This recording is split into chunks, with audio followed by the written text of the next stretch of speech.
Hey everybody, this is John from Code Planet again, back with another video about Chrome developer tools, but this one's going to be a little bit different from our other ones because it's both on extending the dev tools with plugins and also on accessibility. So for those that don't know or aren't familiar, accessibility is all about making web accessibility is about making web content, usable and a good experience for people with using assistive technologies or people with any sort of disability, which could be people that are colorblind or are visually impaired or hearing impaired, any number of things. And there's a lot to it, and I think it's often underlooked. So I think it's really important. But one thing that's really great about working with web accessibility is the tooling that's out there. So I think I'm going to do a lot more videos on the individual tools that are really great, but I think my favorite one is this Accessibility Developer Tools Chrome extension. So you should be able to get there just by Google searching it. I'll try to put the link here in the show notes. But basically it's just a regular Chrome extension, so you can go ahead and add it to Chrome. And after it's installed, we'll notice that we can go to a site like google.com. Let me get in there, google.com. And we can open up the element inspector and go into audits, and now we'll see web page performance and network utilization are always here, but we see this new one, accessibility. Let me make that a little bit bigger. So we check this accessibility audit and we go ahead and say run on it. So this is pretty cool. It's going to basically go and it'll do a full run on your page, and then it'll come back with severe warnings, regular warnings, and things that you're doing really well.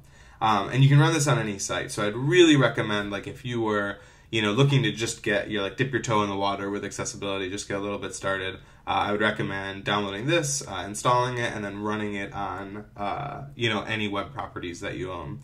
And so it'll tell you a whole variety of things, which I think are really interesting. Elements with ARIA roles must ensure required owned elements are present. So we can click into this a little bit, and it'll actually show you like the actual node in the DOM. And then what's even cooler, in my opinion, is it'll link you to a wiki where it'll actually show you specifically what's bad, what's good, what you could be doing better, and then that wiki always links to the actual W3 spec. So it's like a pretty cool experience. I think they try to make it as easy as possible for developers to make sites more accessible. So this is pretty cool. So I think this is a great example because it's not immediately clear what this means. And you can go ahead and you can click through, and so it's a bad example, the radio group must own the elements with role radio. And so we've got this role radio group here, and yet we have a radio group, but we don't have the actual role of radio set on these list items here, which is required if you're going to have a group role on top. And so then a good example would be the same thing with role of radio group, and then now you'll notice each one of these in here has role of radio. So I'm a little bit winging it. Let's see if we can kind of figure out what's going on here. ARIA roles must ensure. So it's like an input. It's got a role of combo box. Let's go ahead and reveal this in the elements panel. Yeah, I guess I'm unfortunately not familiar enough with role combo box, the roles model. But anyway, the point being, you can go ahead and you can run this on your site. You can see all these things. Oh, here's one here, an unsupported ARIA attribute.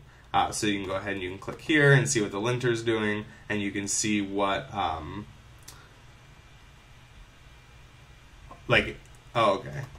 So it's in this example here, they're using this ARIA role. Let's find it. ARIA position.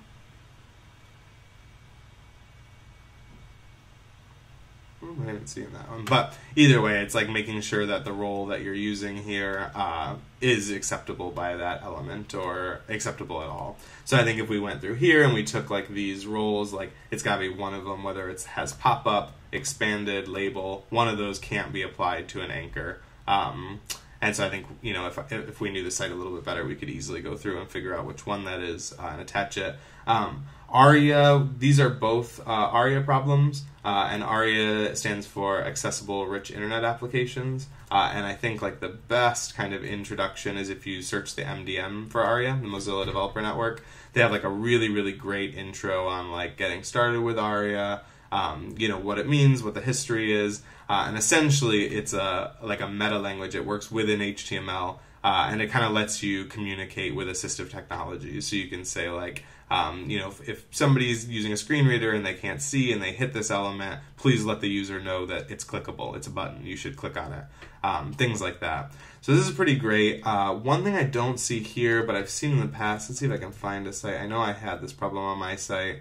Let me run an accessibility audit on johnkuperman.com. I don't have it anymore. But one thing that I've seen a lot in the past, and I used to have on my site, was that the colors of my navigation were too similar to the colors of the background. And I thought that was like pretty cool because I hadn't really experienced that before. And it was just a real easy fix for me. I just made these black as opposed to the gray that they were.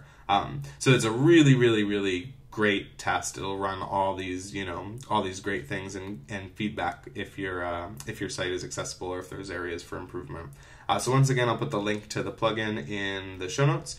And I'll probably do a lot more videos on some really great accessibility tools out there. Thanks.